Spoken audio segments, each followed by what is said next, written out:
श्रोता प्रेमियों, मैं राम सागर शास्त्री आप लोगों के समक्ष रखने जा रहा हूं एक प्रसंग, गोवर्धन पूजा।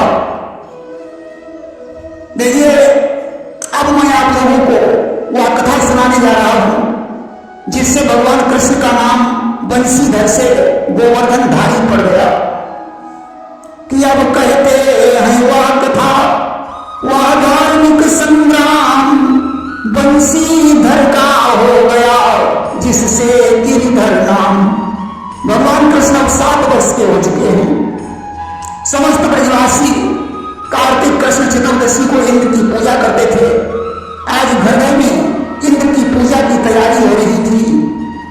सभी के यहाँ पूरी पकवान बन रहे थे। मैया यशोदा भी पूजन की तैयारी कर रही थी। भगवान कृष्ण यशोदा जी के पास पहुंचे। उन्होंने पूछा, मैया आज कौन सा उत्सव है या सब किसके पूजन की तैयारी हो रही है? कि मैया आज नया उत्सव किस लिए मनाया जाता है, किसके स्वागत सम्मानों का सामान सजाया जाता है। यशोदा जी ने कहा, बेटा इंद्र मेघों के राजा हैं, उन्हीं की कृपा से जीवनदायिनी वर्षा होती है। कि पर्जन्यो भगवान इंद्रो मेघास्तस्यात्मक मूर्तये ते विवर्षन्ति भूतानां प्रीणनम जीवनम दया। कार्तिक कृष्ण चतुर्दशी को हम लोग उन्हीं इंद्र भगवान का पूजन करते हैं कि जिनके हाथों में हम सबका आजीवन पालन पोषण है। इस कार्तिक कृष्ण चतुर्दशी को उन इंद्र देव का पूजन है। यशोदा जी बोली, बेटा इंद्र की पूजा हमारे कुल की परंपरा है। भगवान कृष्ण ने कहा, मैया आप लोगों का ऐसा विश्वास है कि इंद्र मेघों का राजा है, वह जल बरसाकर अन्न धन देता है। मैया यह सब अंधविश्वास है। अरे इंद्र हमें क्या धन दान देगा? थोड़ी सी तपस्या करके उसने इंद्रासन प्राप्त किया, उसे आप लोगों ने अन्नदाता मान लिया। कि बतलाओ तो धन धान्य हमें वह इंद्र बेचारा क्या देगा, जो खुद पैरों के सहारे है वह हमें सारा क्या देगा। इस कुल परंपरा को बदल दीजिए। अगर ब्रह्मांड में प्राप्त है तो गोवर्धन की पूजा होनी चाहिए। जिसकी तलहटी में गायें और बछड़े चरते हैं, गोवर्धन की बदौलत गोधन की वृद्धि होती है। वहां पर अगर कहीं घट चढ़ जाएगा तो हरियाली बढ़ जाएगी, गायें और बछड़ों को पोषण मिलेगा। इसलिए मैया पूजा हो पर इंद्र की हो, गिरिराज पूजने सब जाए, वहां हम सबका अन्नदाता है, चलती है नित्य वहां गायें। यदि ब्रह्म सभी में व्यापक है तो गिरि भी प्रगटाएगा। देखना आज गोवर्धन ही अपनी महिमा दिखलाएगा। इंद्र की पूजा नहीं, गोवर्धन की पूजा होगी। और इतना ही नहीं, गोवर्धन आज साक्षात प्रकट होकर आपको अपना दर्शन देगा। नंद बाबा ने कहा, कन्हैया अगर इंद्र गुस्से में हो गया, उसने वर्षा नहीं की तो फिर क्या होगा? कृष्ण ने कहा, बाबा यमुना जी से काट कर नहर बनवा लेंगे, उन्हें खोद लिए जाएंगे, आप वर्षा की चिंता छोड़ दीजिए। आज सभी ने भगवान कृष्ण की बात मान ली। गोवर्धन पूजा के लिए 56 प्रकार के व्यंजन और पूजन सामग्री लेकर गोपी ग्वाल चल देते हैं। आज झाड़ बुहार करके गोवर्धन की पूजा प्रारंभ हो गई।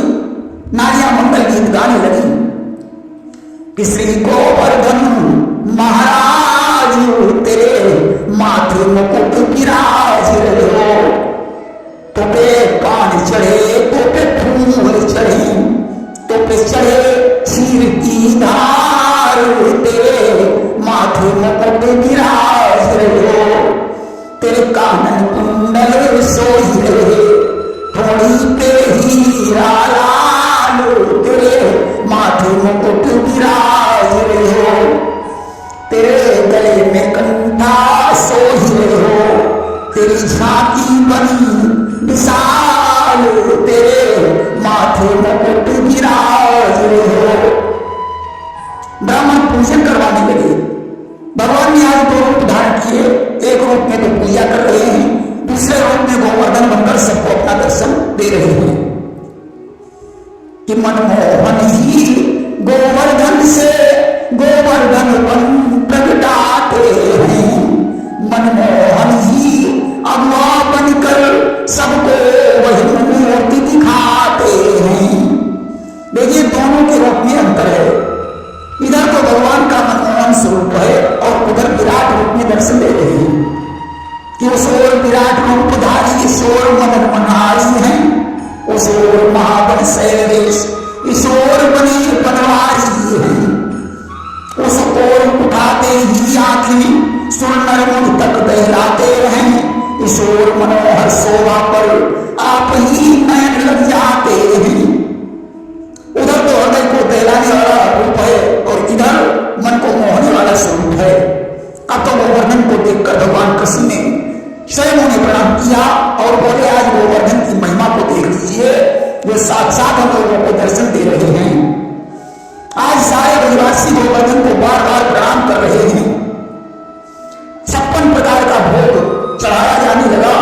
गोपीवाल प्रार्थना कर रहे हैं कि तुम भोजन करो मुरारी, करो जोड़ कहीं नर नारी, सोने की थाली चौड़ी लो पूरी और कचौड़ी, या मटरी और तिकोना लो दही बड़ा के दोना, या मक्खन खीर पकौड़ी लो दही भरी मुगौड़ी, या सोना पालक धनिया लो छिड़के वाली अनिया, कड़वी पटुआ चौड़ाई लो मक्खन दूध मलाई, तुम भोजन करो मुरारी, कर जोड़ कहीं नर नारी, या चटनी और करेला सीताफल कच्चा केला, या कटहल गोभी आलू लो बैंगन और रतालू, या बरहर लौकी भुनिया लो सेवी और तुरैया, किसमिस बादाम छुहारे लो गई चिरौंजी प्यारे, रसगुल्ला बालू शाहिया गुजिया लो तुराई, तुम भोजन करो मुरारी, करो जोड़ कहीं ब्रज नारी। आज भगवान गोवर्धन के रूप में सभी के हाथों से भोजन कर रहे हैं। ब्रजवासी बड़े प्रसन्न हैं। लड़का भगवान की चालाकी समझ गई। उसने राधा के कान में धीरे से कहा, राधा देखो कन्हैया कितना चतुर है, एक तरफ अपने हाथों से खिला रहा है और दूसरी तरफ स्वयं खा रहा है। कि लंका सखी गई सब जानी और राधा ते बोई मृदुवानी, कि देखो श्याम के चतुराई और आप पूजा वही आप ही खाई। आज बड़े प्रेम से गोवर्धन की पूजा हो रही है। गीत गान से उनका स्वागत हो रहा है कि पूज रहे थे प्रेम से सब अपना गिरिराज, गीत गान गा रहा था गोपी गोप समाज। जिसको जैसा अच्छा लगा वैसा उसने वरदान मांगा कि जो जे चाहो सत्य ही पर मांगा, अपोले नंद सहित अनुरागा। नंद जी ने गोवर्धन से कृष्ण और बलराम के अच्छे रहने का वरदान मांगा कि यह वरदान देव मुनि कामा, नीके रानी कृष्ण बलराम। इस प्रकार गोवर्धन की पूजा करके सभी ब्रजवासी अपने घर लौट आए। देखिए भगवान ने गोवर्धन की पूजा कब करवाई। गोवर्धन द्रोणादि का अंग है जिसे पुलस्त्य लाए थे। रास्ते में गोवर्धन भाजी हो गया तो उन्होंने इसे ब्रज में रख दिया। इधर भगवान राम ने लंका जाने के लिए समुद्र पर पुल का निर्माण करवाया। बंदर भाइयों बड़े बड़े पर्वतों को लाने लगे। 5वां दिन था, हनुमान जी गोवर्धन को उठा लाए, तब तक सेतु बन चुका था। भगवान ने उसे ब्रज में ही स्थापित करवाकर वचन दिया कि जाओ द्वापर में तुम्हारी पूजा करवाएंगे। और इधर इंद्र को पता चला कि कृष्ण ने मेरी पूजा बंद करवा कर गोवर्धन की पूजा करवाई है, तो उसे क्रोध आ गया। आज इसने प्रलयकारी सांवर्तक नामक मेघों को बुलाकर आदेश दे दिया कि गणम सांवर्तकम नाम मेघानाम चांद्रकार्याम इंद्राकाशोदयत क्रुद्धो वाक्यम चाहे समान्यत। इंद्र ने मेघों से कहा, जाओ ब्रह्मून को प्रलयंकर वर्षा करके पानी में डुबो दीजिए कि घहराओ इतनी जोरों से कानों के पर्दे फट जाएं, घुमाओ इतनी जोरों से पृथ्वी के परत पलट जाएं। इतनी जोर से गर्जना करो कि ब्रजवासियों के कानों के पर्दे फट जाएं, इतनी जोर से बरसना कि पृथ्वी उलट पुलट हो जाए, नामो निशान बाकी न रहे, एक ही मार के कड़के पर बिजलियां गिरा दो चमका कर उस नंदराय के लड़के पर। ब्रज का नाम निशान मिटा दीजिए, उस नंद के लड़के पर बिजलियां गिरा दीजिए कि दो पशु पटक गोवर्धन पर भूतल से नीचे पहुंचा दो, पशुओं की महाप्रलय कर दो, खेतों पर ओले वर्षा दो। गोवर्धन पर वज्र गिराकर उसे रसातल में पहुंचा दो, खेतों में ओलों की वर्षा कर दो, सारे पशुओं का विनाश कर डालो। आज इंद्र की आज्ञा से प्रलय कर मेघ जाकर ब्रज में वर्षा करने लगे। अब तो सारे ब्रजवासी भगवान कृष्ण से प्रार्थना करने लगे कि कृष्ण कृष्ण महाभाव तुम नाथम गोकुलम प्रभो त्रातुमर्हसदेवान्ना कुपिताद भक्तवत्सल। हे कृष्ण, तुम बड़े भाग्यवान हो, अब तो तुम्हारे भाग्य से ही हमारी रक्षा हो सकती है। सारे गोकुल के तुम स्वामी हो, भक्त वत्सल हो, इंद्र के कोप से तुम हमारी रक्षा कर सकते हो। कि ब्रजनायक ब्रज भयहरण ब्रजवल्लभ ब्रजनाथ, आज तुम्हारे हाथ है ब्रजधन ब्रज की लाज। कि सामरिया कमरिया तान बदरा बरस रहे, झम झम झम झम बरसे बारी, सन सन सन सन चले प्यारी, उड़ जाए न अपनी छान बदराव बरस रहे। सामरिया कमरिया तान बदराव बरस रहे। प्रलय दिवस की उठी बदलिया, काली सासी गिरी अंधिरिया, दिन हुई गयो रेन समान बदराव बरस रहे।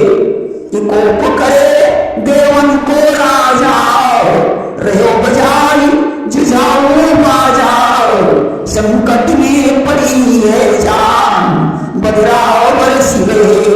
सामरिया कमरिया तान बदराव बरस रहे। भगवान ने ब्रजवासियों को सांत्वना प्रदान की और गोवर्धन के निकट पहुंचे। जैसे एक बालक उपमुक्ते को उखाड़ कर हाथ में रख लेता है, वैसे ही उन्होंने खेल खेल में गोवर्धन को छीनने के नख पर धारण कर लिया। समस्त ब्रजवासियों से कहा, गोवर्धन के नीचे आ जाओ। आज कोई ब्रजवासी उसने लाठी लगाए हुए है, कोई हरीश लगाए है, कोई अपनी मथानी और कोई मूसल लगाए हुए है।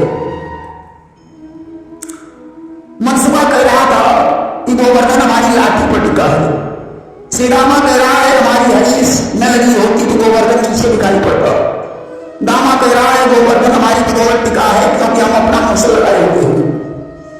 गोपियां कह रही थी कि ये सब हमारे माखन दूध का कमाल है, कन्हैया ने जो चुरास खाकर माखन खाया है उस माखन का बल काम नहीं आ रहा है। तब तक राधा जी सामने आ गई। ललिता ने कहा, ये सारी शक्ति राधा जी की है, इन्हीं के बल पर गोवर्धन टिका हुआ है। कि मोहन के कानों तक पहुंचाओ निर्णय उस चतुर सयानी का, अभिमान न करना मनमोहन या पल राधा रानी का। ललिता ने कहा, कन्हैया इस बात का अभिमान नहीं करना कि मैंने गोवर्धन उठाया है, ये सारी शक्ति हमारी लाडली जो राधा की है। अब तो ललिता की बात सुनकर भगवान को हंसी आ गई, हंसने पर अंग भीगे हो गए। अब तो जब वहां हिरी गोवर्धन डगमगाने लगा। दामा ने चिल्लाकर कहा राधा तुम यहां से हट जाओ अन्यथा गोवर्धन गिर जाएगा। भगवान ने कहा नहीं राधा हमारी छुट्टी है, उसे खड़ा रहने दो। अब तो ग्वाल वालों ने मूसल लाठी है इस मदनिया मजबूती से लगाना शुरू कर दिया और 7 दिवस तक इस तरह ही चला संग्राम। बाहर भी घनश्याम थे अंदर भी घनश्याम। 7 दिनों तक घनघोर वर्षा हुई, बाहर तो बादल छाए हुए हैं और भगवान ब्रजवासियों के सहित गोवर्धन के नीचे हैं। आखिरकार मेघ परास्त हो गए। उन्होंने जाकर इंद्र को बताया कि श्री महाराज लाचारी है, पत्थर का दिल भी पिघल गया। आज बाल समुद्रों में मेघ का ज्वाला निकल चुका। इन 7 दिनों तक क्षण भर भी रुक सकी मुंड की झड़ी नहीं। इतने पर भी ब्रजमंडल पर हे नाथ बूंद तक पड़ी नहीं। मैं 7 दिनों तक लगातार वर्षा करता रहा, समुद्र में उफान आ चुका है परंतु ब्रजमंडल पर एक भी बूंद नहीं पड़ी। सारे ब्रजवासी सुरक्षित हैं। आज इंद्र ने वर्षा को रुकवाकर मेघों को विदा कर दिया। इधर जब वर्षा बंद हो गई तो भगवान ने गोवर्धन को जहां का तहां रख दिया। इंद्र लाचार हो गया, उसका अभिमान एक कोने में धरा रहा। सुबह को जब भगवान गाय चराने गए उन्हें एकांत में देखकर इंद्र क्षमा मांगने लगे कि हे प्रभु हमारे अपराध को क्षमा करना कि जगत पिता तुम निगम निवासी सेवक नित कमला भैदासी। दूर करो सब चूक हमारी अभिमानी मूर्ख मही भारी। भगवान ने इंद्र को क्षमा कर प्रदान की। देखिए 7 दिन वर्षा होती रही, वह पानी कहां से लगा? इसके 3 कारण हैं। नंबर 1 गोवर्धन पर्वत के ऊपर भगवान का चक्र उस जल का शोषण कर रहा था। इस चक्र सुदर्शन ने किया इंद्र पर जो बेकार सोख रहा था उस समय ऊपर वही जलदार। नंबर 2 राधा की शक्ति से वह पानी जल रहा था। नंबर 3 गोवर्धन पर्वत के ऊपर बैठे हुए अगस्त जी उस जल को पी रहे थे, क्योंकि त्रेता में भगवान राम ने अगस्त जी का निमंत्रण किया। सीता जी भोजन बनाते बनाते थक गई। आखिर में अगस्त जी ने कह दिया मुझे पानी पिला दीजिए। राम ने सोचा जिसने सारा समुद्र पी लिया हो उसकी प्यास भला कैसे बुझाई जा सकती है। बोले अब द्वापर में तुम्हारी प्यास बुझाऊंगा। आज भगवान ने अगस्त जी का आह्वान किया, आओ आज अपनी प्यास बुझा लीजिए। अगस्त जी गोवर्धन के ऊपर बैठे बैठे सारा जल पी रहे थे। प्रेम से वृंदावन